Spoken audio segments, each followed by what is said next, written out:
Papa, moi qui suis ta fille et qui te filme souvent, pour toi c'est quoi l'avenir de la chasse à la palombe?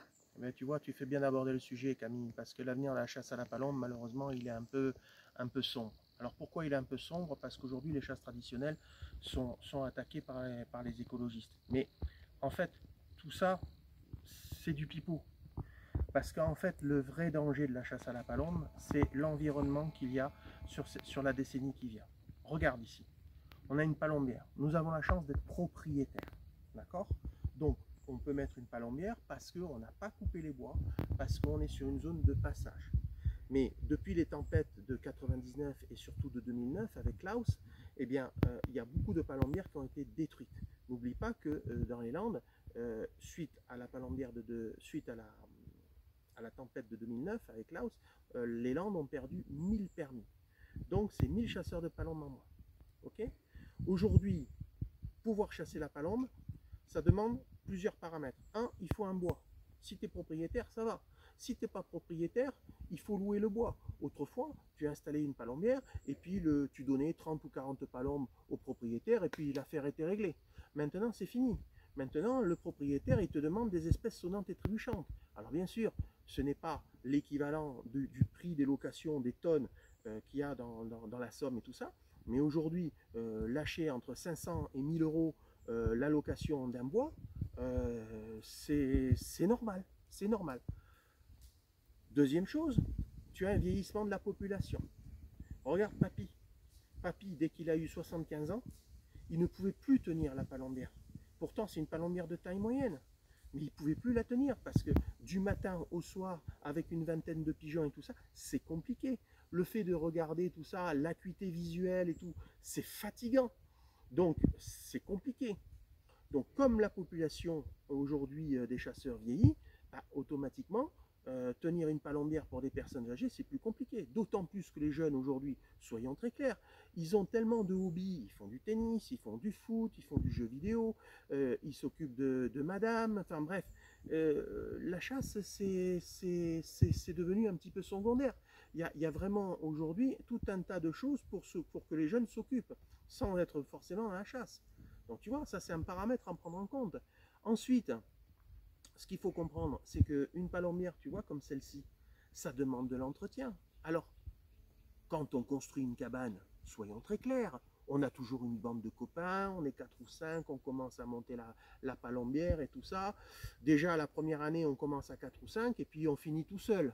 Par contre, pour chasser, là, il y a du monde. Bon, mais après, c'est l'entretien sur les années qui viennent parce que votre bois, il pousse.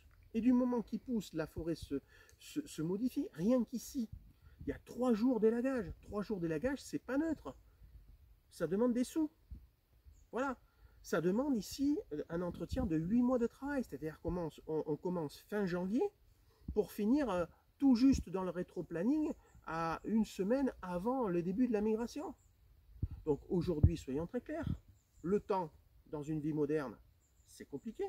Le vieillissement de la population, le prix que cela représente en termes d'entretien, et puis quatrième facteur, qui pour moi est le plus important, on utilise des pigeons, on utilise des palombes.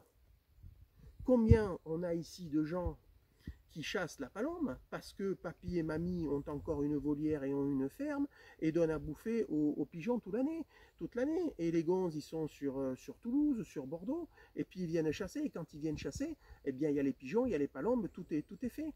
Mais le jour où il n'y aura plus papy et mamie, comment ils vont faire pour entretenir les pigeons et les palombes? Parce que là aussi, hein, moi je vois, hein, sur les 65 pigeons que j'ai, hein, c'est 2 tonnes de grains. Financièrement, c'est pas neutre. Donc aujourd'hui, la chasse que nous représentons, qui est une chasse traditionnelle, elle va péricliter parce que tous ces paramètres font que, eh ben, même si on peut avoir la passion, eh ben, il faut bien comprendre que les paramètres financiers, Il faut les moyens. les paramètres humains font que, et les paramètres de temps de la vie moderne, c'est compliqué parce que moi, là, sur la palombière, j'y suis tous les week-ends. Donc, et ça fait des mois que j'y suis tous les week-ends. Donc, automatiquement, c'est quelque chose qui va peu à peu disparaître dans le temps. Alors, il y aura toujours des palombières, il y aura toujours des passionnés, mais la proportion de palombières et de passionnés, elle va diminuer comme peau de chagrin. C'est pour ça que je dis souvent, la palombière telle qu'elle est là, mais demain, dans 5 ans, c'est un musée. C'est un musée. Tu vois, on a un voisin, il a acheté une propriété avec une palombière. Bon, il m'a dit clairement, il m'a dit, si dans 2 ans, j'ai pas de résultat et que ça me demande trop de boulot, ben j'arrêterai. Voilà, donc on en est là. Donc en fait, l'avenir de la palombière, c'est pas tellement... Il est un peu sombre, certes, mais il n'est pas lié aux écolos, puisque de toute façon, la vie moderne est en train de rogner petit à petit.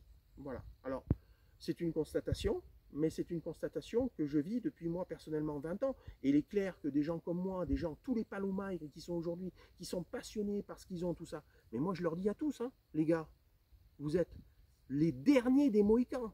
Après vous, c'est terminé. C'est terminé.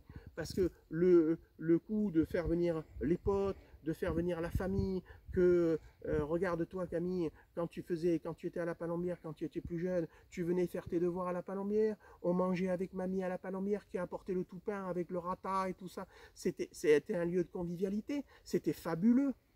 Et tout ça, c'est en train de disparaître. Qu'on le veuille ou non, c'est en train de disparaître. Et c'est pas les écologistes, hein. Les écologistes, c'est rien. C'est rien. Mais ça, la vie moderne, ça c'est une réalité.